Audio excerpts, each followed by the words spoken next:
젊은 시절부터 이건 꼭 필요해라며 고사하던 원칙이나 습관이 사실은 꼭 필요치 않을 수도 있겠다 싶었어요. 일에 대해 무리하게 애쓰던 강박을 버리기, 음식이나 패션에 대한 집착을 버리기, 일상에 자리 잡은 여러 불필요한 습관을 그만두기, 그렇게 제 삶 속에서 하나둘씩 그만둔 것을 이 책에 담았습니다. 그만둔 것에는 반드시 이유가 있습니다. 그만두기까지의 과정은 제가 어떤 것에 대해 더 깊이 알고 이해하며 재정의하는 과정이기도 했어요. 그리고 여러 가지를 그만둘 때마다 몸과 마음은 점점 가벼워졌습니다. 무언가를 그만두는 것은 스스로에게 솔직해지는 일이었습니다. 말하자면 제가 제 자신으로 살기 위한 인생 후반의 대청소였던 것 같아요.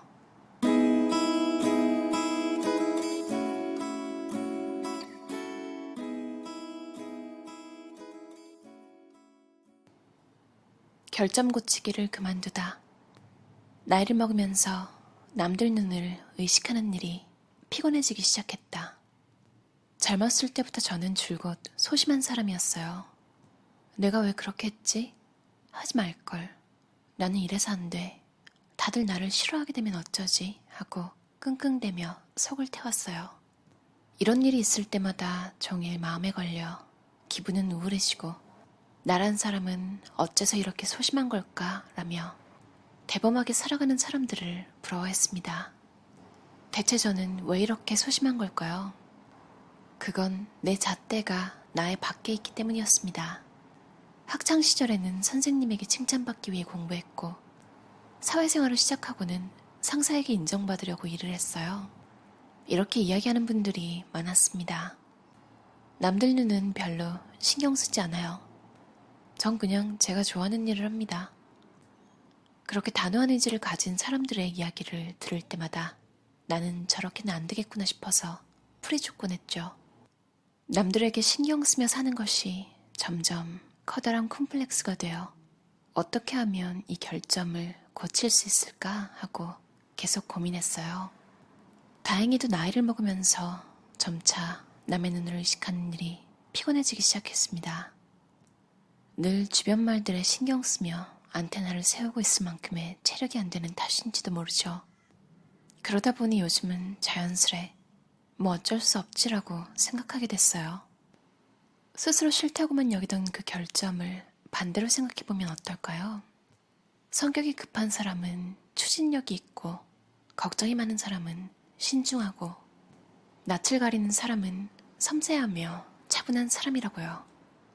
내 성격은 왜 이럴까 한탄하기 전에 그 결점 속에 미처 몰랐던 잠재력이 숨어있다고 믿는다면 앞으로 가능한 일들을 찾아낼 수 있을지도 모릅니다. 완벽한 준비를 그만두다.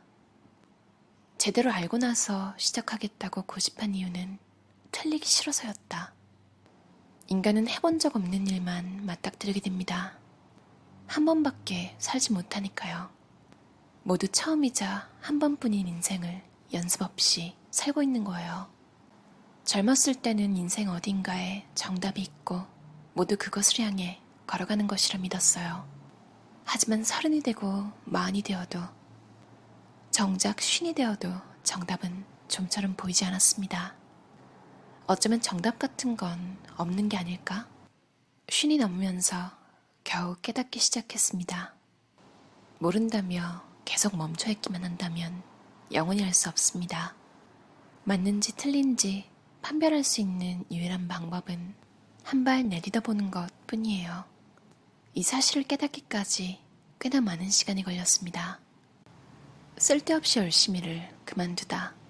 슬슬 지겹네 하는 생각이 든다면 몸이 보내는 신호라고 생각할 것. 억지로 버티려 하지 말고 몸의 리듬에 따라 휴식할 것. 저는 어릴 때부터 쉽게 실증내는 성격이었어요. 뭔가 열중해도 얼마 지나지 않아 금세 지겨워지고 다른 새로운 것을 시작하고 싶어졌죠. 어떤 한 가지를 끈기 있게 지속하는 꾸준함이 저에게는 전혀 없는 것 같아요. 원고를 쓸 때도 완전히 집중하는 시간은 1시간 정도예요. 1시간이 지나면 어느새 페이스북을 살펴보거나 차를 마시러 가는 등 서성거리기 시작해요. 청소도 30분이 넘으면 지쳐서 대충 마무리하게 되고요. 그렇다면 이 상태를 잘 이용해보자는 생각을 했습니다. 가령 원고를 쓰다가 슬슬 1시간쯤 됐다 싶으면 글 쓰는 속도가 확연히 떨어집니다. 그럴 때는 억지로 끙끙대며 쥐어짜지 않고 얼른 자리를 뜹니다. 부엌으로 가서 설거지해 둔 그릇을 찬장에 정돈하거나 꽃에 물을 주고 우편물을 정리해요. 일단 서재에서 자리를 뜨는 것이 중요합니다. 또 한 가지 포인트는 10분 정도 지나면 서재로 되돌아가는 겁니다. 시간을 잘 활용하는 방법은 누구에게나 중요한 관심사입니다. 저도 젊었을 때는 하루 스케줄을 세세히 적은 후에 이것도 하고 저것도 끝내겠다며 의욕을 불태웠죠. 하지만 대부분 계획으로 끝날 뿐 절반도 못 해내는 일이 반복되다 보니 자기 혐오에 빠질 뿐이었습니다. 여러 번 그런 실패를 되풀이한 뒤로 지금은 해야 할 일만 수첩에 적어요. 신기하게도 그렇게 마음을 편하게 먹고 나니 훨씬 일 처리가 잘 되는 것 같아요. 스스로를 닥달하며 몰아붙여서는 나를 긍정하며 살기 힘듭니다.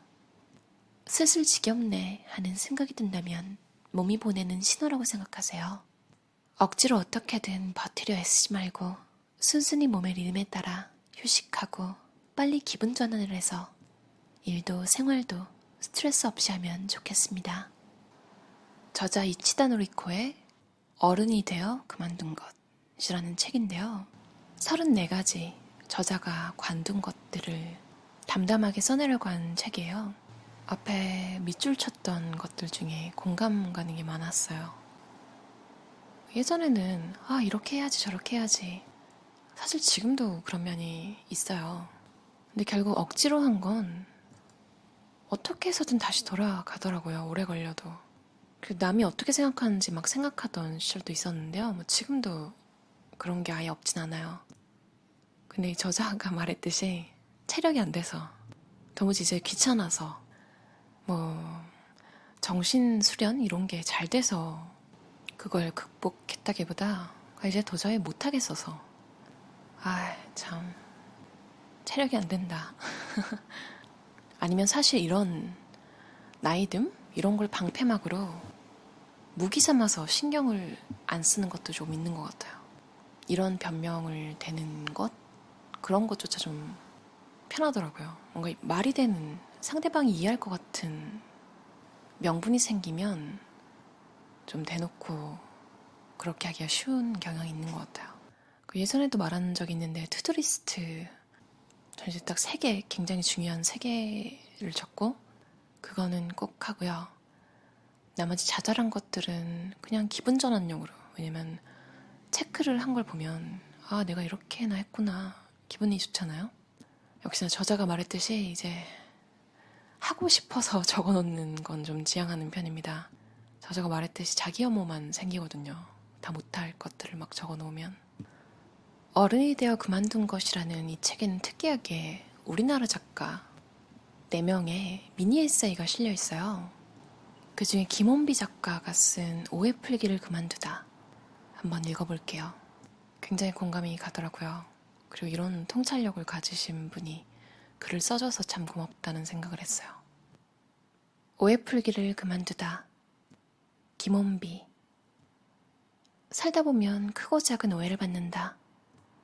예전에는 누군가 나를 오해한다는 걸 알면 어떻게든 풀어보려고 전전긍긍했다. 나에게 불리한 오해든 이로운 오해든 누군가 나에 관해 사실이 아닌 정보를 가지고 있다는 게 찜찜했다. 미움을 받더라도 정확하게 미움을 받고 싶고, 사랑을 받더라도 정확하게 사랑받고 싶은 마음이었는지도 모르겠다. 그러던 어느 날 문득 깨달았다. 중요한 건 오해 자체가 아니라 오해 아래 깔려있는 마음이라는 것을. 어떤 오해들은 상대방이 나를 어떤 방식으로 보고 있는지 혹은 보고자 하는지에 관해 많은 것을 말해준다. 이를테면 나를 영악한 사람으로 이미 바라보고 있거나 바라보고 싶어하는 사람은 내가 누군가에게 건넨 칭찬을 압으로, 깜빡 잊고 바로 답하지 못한 메시지를 자기에 대한 의도적인 무시로, 별 생각 없이 SNS에 올린 사진을 은근한 잘난 척으로, 웃음을 비웃음으로, 실수를 고의로, 선의를 위선으로 끊임없이 오해한다. 말하자면 쿠키틀 같은 것이다. 세모 모양의 쿠키틀을 들이대는 사람 손에서 나라는 쿠키 반죽은 세모 모양으로 찍혀 나올 수밖에 없다. 그 사람이 쿠키틀을 바꾸지 않는 한 지금 당장 눈앞에 오해 하나를 푼다 해도 제2, 제3의 오해들은 계속해서 나올 것이다. 나의 말과 행동을 통해 나를 판단하는 게 아니라 나를 먼저 판단해놓고 거기에 나의 말과 행동을 짜맞추는 거니까.